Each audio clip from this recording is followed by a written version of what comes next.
Buenos días, buenas tardes, buenas noches. Esta es la respuesta a los mensajes que ustedes escribieron en el foro sobre la universidad durante la última dictadura cívico-militar.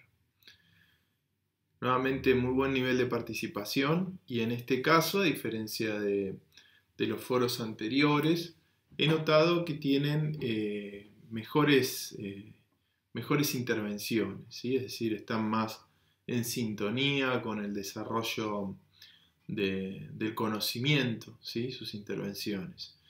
Han podido identificar bien las relaciones que señalan los textos entre catolicismo y gestión universitaria, han podido trabajar alrededor de la caracterización que tenía la última dictadura sobre la reforma universitaria y su legado, han podido también ver las miradas que tenía los rectores Lennon y Rodríguez Varela sobre el orden en las universidades. Han identificado las tesis principales que sostiene Guadalupe Sella sobre la política universitaria de la dictadura, cuáles eran los grandes problemas que entendía la universidad tenía según la dictadura, ¿no?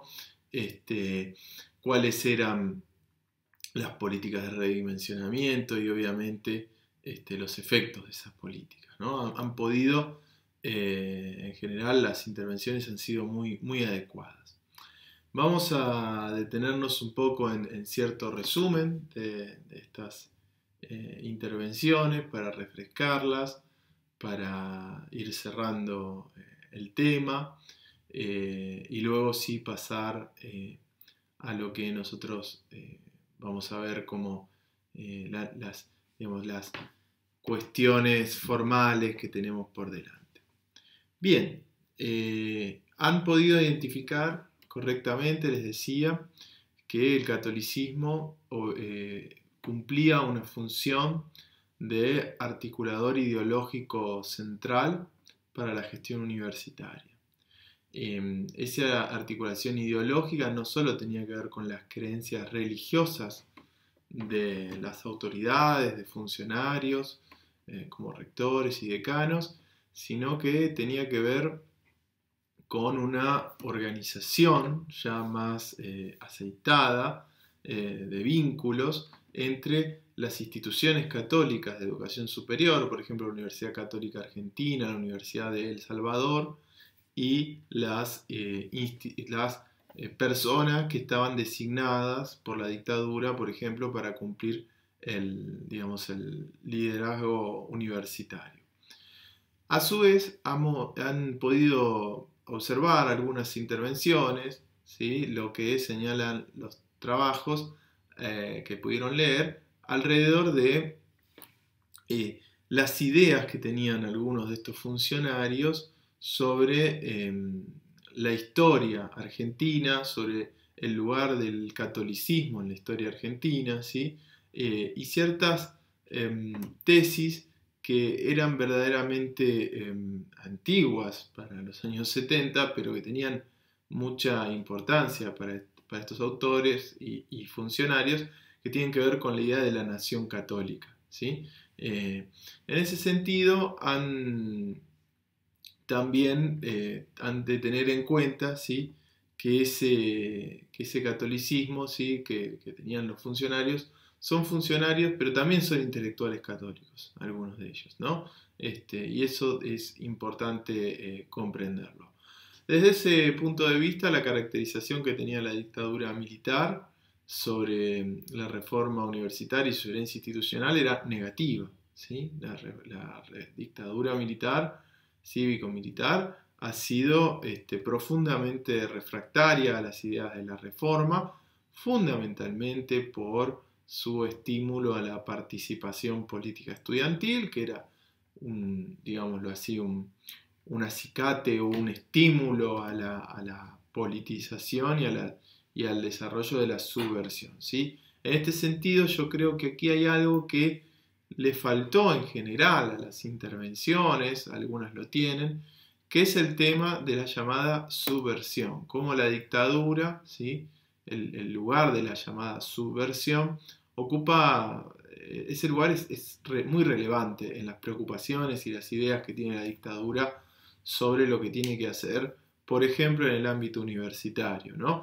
Y la conexión, ¿sí?, entre la politización juvenil, la participación política y la subversión, bueno, son conexiones que merecen más exploración de parte de las intervenciones que han tenido, ¿no? Pero digo, para pensar en futuras lecturas, análisis que hagan, etc. Por otra parte, sí, han podido observar muy bien, ¿no?, sobre las intenciones sobre el orden en las universidades que expresaron los rectores Lennon y Rodríguez Varela, ¿no? Ahí han trabajado bastante bien con el texto de Pablo Buchbinder. Su principal cuestión no es, la principal cuestión de estos rectores no tiene que ver con generar una honda adhesión, gente que milite por ellos, que los defienda, etc., o que ame a la dictadura militar, sino que el objetivo de ellos es fundamentalmente el orden, la relativa paz, ¿sí?, que estamos hablando de una paz muy particular, que es la paz con el terror, ¿sí?, con la represión previa, pero que no haya protestas, que no haya militancia política, etc. Y fundamentalmente cultivar la jerarquía, ¿sí? Acá hay una cuestión que está muy, muy fuerte, presente en la dictadura y también está presente en la misión Ivanišević y en casi todos los proyectos autoritarios de la segunda parte del siglo XX en la universidad, que tiene que ver con no aceptar algo que la reforma establece, de algún modo la herencia de la reforma establece, que es algún nivel de igualdad entre estudiantes y profesores. Bueno, la idea de una comunidad jerárquica, ¿sí?, está en el centro de las miradas autoritarias, católicas, nacionalistas de la universidad en Argentina, ¿sí? Y por lo tanto antirreformistas. Y en este sentido la última dictadura cívico-militar fue una continuadora, sus cuadros fueron unos continuadores de esa tradición jerárquica, defensora de las jerarquías en el ámbito universitario. Como han podido observar, ¿sí?, Guadalupe Sella explica muy claramente que, según la dictadura, el gran problema universitario era la masificación. La masificación. ¿Y por qué era la masificación? Bueno, porque masificación y politización iban de la mano, ¿sí?, y porque a su vez la masificación implicaba un deterioro de la actividad académica por problemas de infraestructura, de organización de los estudios, etc., que hacía que la universidad fuese mucho menos eficiente en términos de las tasas de graduación, por ejemplo, ¿sí? Entonces, lo que aplicó la dictadura cívico-militar fue lo que llamó una política de redimensionamiento, ¿sí? ¿Con qué instrumentos se aplicó esa política de redimensionamiento? Bueno, por una parte los cupos, ¿sí?, que lo hemos visto.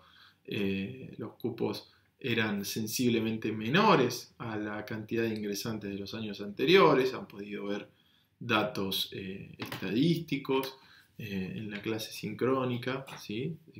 Así que si quieren vuelvan sobre el video o trabajen con la bibliografía, donde también hay datos bastante claros sobre eso. Por otra parte, la dictadura impulsó una nueva ley con el arancelamiento universitario, ¿sí? Y por otra parte, la dictadura cerró varias de las carreras consideradas peligrosas, ¿sí? Que no eran montones, pero eran varias, y a su vez toda la política de represión mediante el terrorismo de Estado generó mucho temor, ¿sí?, de incorporarse a la actividad universitaria, ¿sí? Entonces eso fue una cantidad de elementos muy, muy importantes para redimensionar, que en realidad era reducir la cantidad de estudiantes. Ahora, ese redimensionamiento la dictadura fue especialmente precisa y sistemática en las universidades más grandes del país. Estoy hablando de la Universidad de Buenos Aires fundamentalmente, y después de las universidades de Córdoba, La Plata, Rosario, ¿sí? Las universidades más chicas, la política de redimensionamiento no fue tan intensa, ¿sí? Aunque hay una universidad que incluso la cerraron completamente, que es la Universidad Nacional de Luján, y transfirieron sus bienes a la Universidad de Buenos Aires, ¿sí? La Universidad de Luján se volvió a abrir en democracia.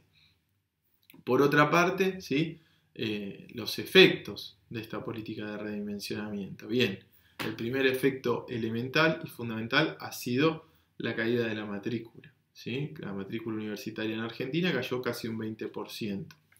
En segundo lugar, ¿sí? Una política universitaria que le ha quitado a las universidades un lugar en la producción científica y cultural del país, ¿sí? Con la separación de la actividad científica de las universidades, o el achicamiento de la actividad científica. Y por otra parte, finalmente, sí, hay una muy importante censura en el conjunto de la actividad universitaria, por lo cual la vida universitaria y la vida académica se acható muchísimo, ¿sí? Expulsando a una gran cantidad de docentes, investigadores, investigadoras, con no solo diferentes perspectivas respecto de la dictadura, que eso es algo de por sí lógico y esperable, sino también con una variedad de actividades académicas que se perdieron durante la dictadura militar, y por lo cual la universidad se empobreció sensiblemente en su actividad académica, universitaria, etc. Entonces, todos estos factores, ¿sí? Hicieron del sistema universitario un sistema un poco más pequeño y más débil desde el punto de vista de su producción de conocimiento y su difusión del conocimiento. No obstante lo cual, la dictadura militar no pudo construir una universidad totalmente distinta a la previa, ¿sí? Es decir, es una universidad sobre la cual se aplicó la represión en niveles muy altos, ¿sí? Es una universidad que se intentó achicar, ¿sí? Y que se tuvo un relativo éxito en achicarla durante un periodo de tiempo, y es una universidad que se la empobreció desde el punto de vista de sus recursos económicos, pero también desde sus recursos, los llamados recursos humanos, ¿sí? Pero es una universidad que estuvo vamos a poner una palabra, como congelada de algún modo, y cuando termina la dictadura, la universidad vive una nueva etapa, ¿sí? En la que muchos de esos cambios son revertidos rápidamente y otros no tanto, ¿sí? Y otros no tanto. Pero efectivamente a la universidad luego vuelven la militancia, los docentes exiliados, las distintas ideas del mundo que estaban, digamos, de algún modo cerradas durante la dictadura, y sobre todo hay una explosión de la matrícula durante los años 80 que plantea toda una nueva serie de problemas sobre los cuales hablamos en la clase del viernes 15 de julio. Bueno, cerrada aquí el repaso sobre sus intervenciones en el foro, que en general, vuelvo a decirlo, ¿sí? En general han estado muy bien. Les recuerdo que tienen que realizar la monografía. Mi recomendación es que lo hagan más o menos cerca en el tiempo, así no están tan desconectados o desconectadas de la bibliografía, de las clases, ¿sí? Lo tienen más fresco. Nuestro requisito es que sea un tema histórico de la universidad, el que ustedes quieran. puede tener que ver con sus experiencias personales o no, ¿sí? Si es con sus experiencias personales, por favor, trabajen con documentación, busquen documentación, eh, ya sean documentación periodística, documentos institucionales, ¿sí? Y lo importante es que trabajen o no trabajen con documentación, porque pueden hacer sobre algo que no tiene que ver con su experiencia personal, bueno, que tienen que dar cuenta de conocer o poder explicar cómo lo que ustedes están observando se forma parte de un periodo de la historia de la universidad. Y en ese sentido, que forme parte de un periodo de la historia de la universidad, que ustedes lo puedan demostrar, explicar, etcétera, tiene que ver con que ustedes manejen la bibliografía sobre ese periodo o sobre ese lugar, etcétera. Bien, nos estamos viendo en el aula virtual. Les mando un abrazo grande y ha sido un gusto conocernos y compartir todos nuestros encuentros.